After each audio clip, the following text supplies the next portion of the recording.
देखिए 3 एतबार से तो इसके नताइज या इसके लिए सबक सब पूरे जनूबी एशिया के सियासतदानों के लिए। हुँ, पहली बात ये है कि जो मर्ज़ी निज़ाम हो, जमहूरी हो, गैर जमहूरी हो, लेकिन अगर वो अवाम की तवक्कुआत और मसाइल के मुताबिक काम नहीं करता, तो एक जमहूरी और आइनी तरह से मार्ज़ वजूद में आने वाली जो शेख हसीना की हुकूमत का खात्मा है, वो इस बात का सबूत है कि जब तक आप डिलीवर नहीं करते, तो आप अवाम की सपोर्ट हासिल नहीं कर सकते, बल्कि खुद अपने मुल्क में भी आपका नाता बंद हो जाता है। मैं समझता हूँ कि सबसे बड़ी जो आज की एक तारीखी सबक है वो ये है कि पाकिस्तान फ़ौज और रियासत के हवाले से भारत ने पिछले 50 साल में जितना मनफी प्रोपेगेंडा किया हुँ। कि पाकिस्तान फ़ौज और रियासत ने वहाँ ख़वातीन की आबरूरेज़ी की और बहुत ज़ुल्म-सितम ढाया, तो आज सबसे बड़ा सवाल ये उठता है कि उनकी औलादों ने, उनकी नौजवान नस्ल दोबारा पाकिस्तान की तरफ क्यों देखती है? उस नफ़रत का जो प्रचार था वो क्यों नाकाम हो गया? मोहम्मद अली साहब, सबसे पहले आपकी जानिब आऊँगी। बांग्लादेश में हसीना वाजिद का तख्ता उलटने के बाद अबूरी सेटअप की तैयारियां तो शुरू हो चुकी हैं। अबूरी सेटअप क्या हो सकता है और ये अबूरी सेटअप कितनी देर तक चलेगा, क्या समझते हैं आप? बहुत शुक्रिया जी। देखिए इसके जो 4 अहम पहलू हैं वो आपके सामने रखता हूँ। सबसे इम्पोर्टेंट जो इसका नज़रियाती पहलू है वो बहुत सिग्निफिकेंट है। जी। इसलिए कि जी। ये शेख मुजीब और उनके ख़ानदान की जो लेगेसी है, यूँ नज़र आता है कि अब उसका बांग्लादेश की सियासी मुस्तक़बिल में कोई जगह नहीं है।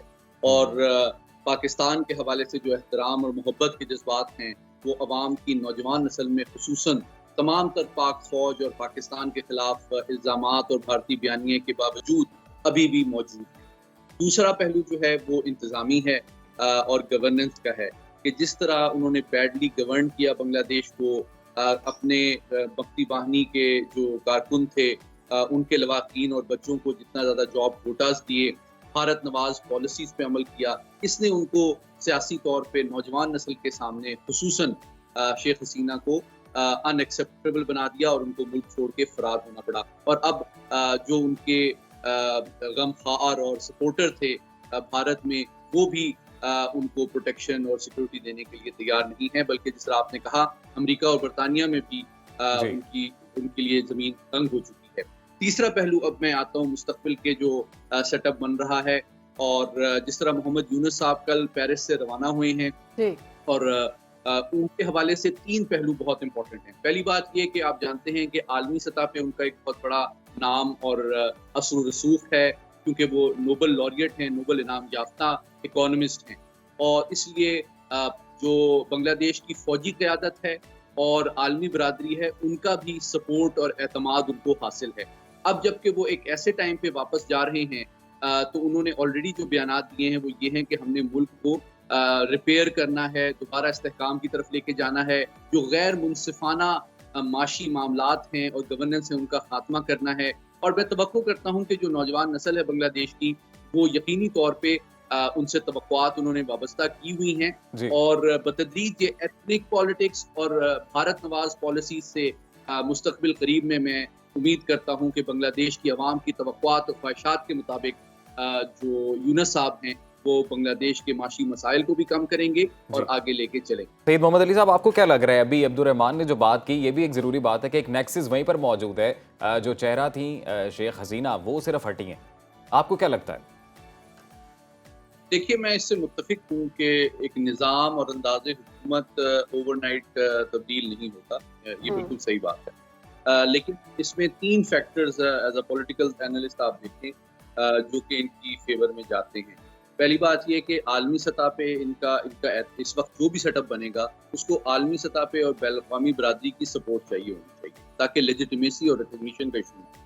दूसरी चीज़ ये कि ये भी एक हकीकत है कि जो फ़ौज और एस्टेब्लिशमेंट है, जिसने 45 मिनट के नोटिस पे इस्तीफ़ा मांगा था जी। हसीना साहिबा से, उनकी भी सपोर्ट चाहिए। और जो नौजवान नस्ल है आज की, जो स्टूडेंट्स हैं, उनका भी एक तरह से एतमाद इनको चाहिए। तो मैं समझता हूँ किसी और इंडिविजुअल के मुकाबले में ये इस वक़्त ज़्यादा कैपेबल हैं कि वो इन तीनों बैनुल-अक़वामी बरादरी, एस्टेब्लिशमेंट और नौजवान नस्ल की जो तवक्कुआत हैं उसको साथ लेके चल सकें। अब हुँ, देखना यकीनी तौर पे होगा हुँ। कि क्या वो एक निर्पा और टाइमली ऐसे स्टेप्स लेते हैं कि जिन वजूहात की बुनियाद पे शेख हसीना और उनके ख़ानदानी इस्तिबदाद का खात्मा हुआ, क्या राइट। उससे बांग्लादेश ओहदा बरा होता है या नहीं? ٹھیک ہے سید محمد علی صاحب، گزشتہ روز خالدہ ضیاء کی جماعت نے ڈھاکہ ریلی نکالی تھی، اور خالدہ ضیاء کا آپ سمجھتے ہیں کہ یہ عبوری سیٹ اپ میں وہ شامل ہوں گی یا ان کی پارٹی کے لوگ شامل ہوں گے؟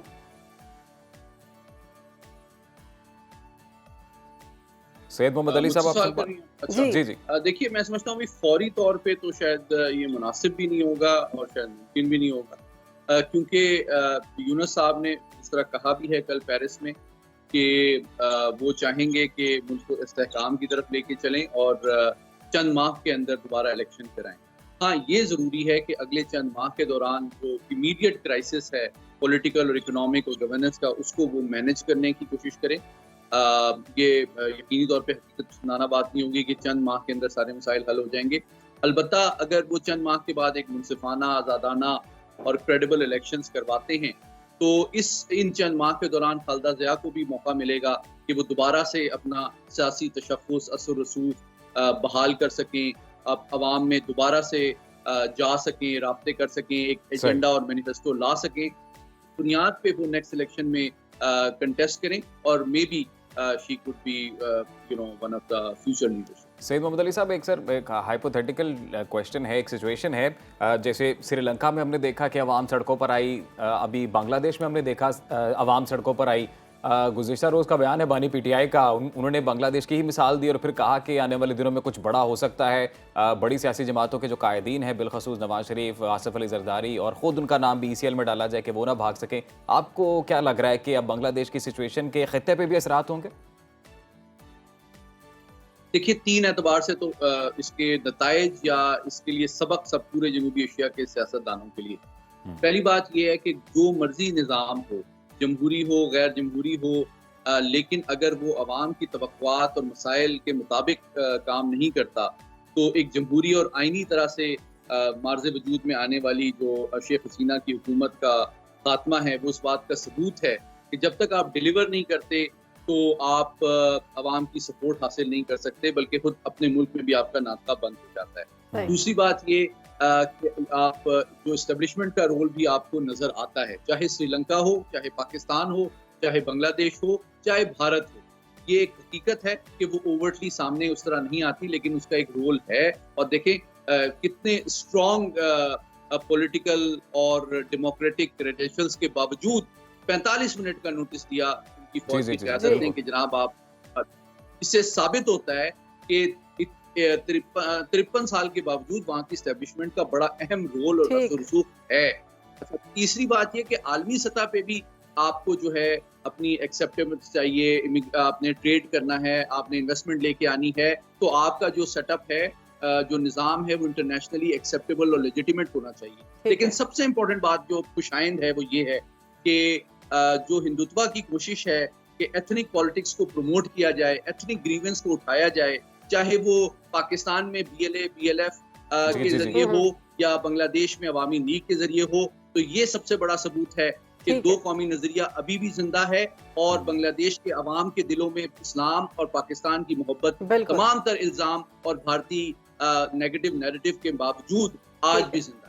ٹھیک ہے سید محمد علی صاحب، جاتے جاتے سر ایک سوال آپ سے وہ یہ کہ ہر طرف دوڑ یہی ہے کہ جی ریجنل ہیجمنی جو ہے وہ بنائی جائے، زیادہ سے زیادہ ایلائز جب آپ اپنے ساتھ بناتے ہیں تو obviously پھر فائدہ بھی ہوتا ہے۔ تو ابھی آپ کو کیا لگتا ہے پاکستان کے لیے دس از دا رائٹ ٹائم کہ بنگلہ دیش جو ہے وہاں پر ایک اچھی ڈپلومیسی کی جا سکتی ہے، ان کے ساتھ تعلقات بہتر کیے جا سکتے ہیں؟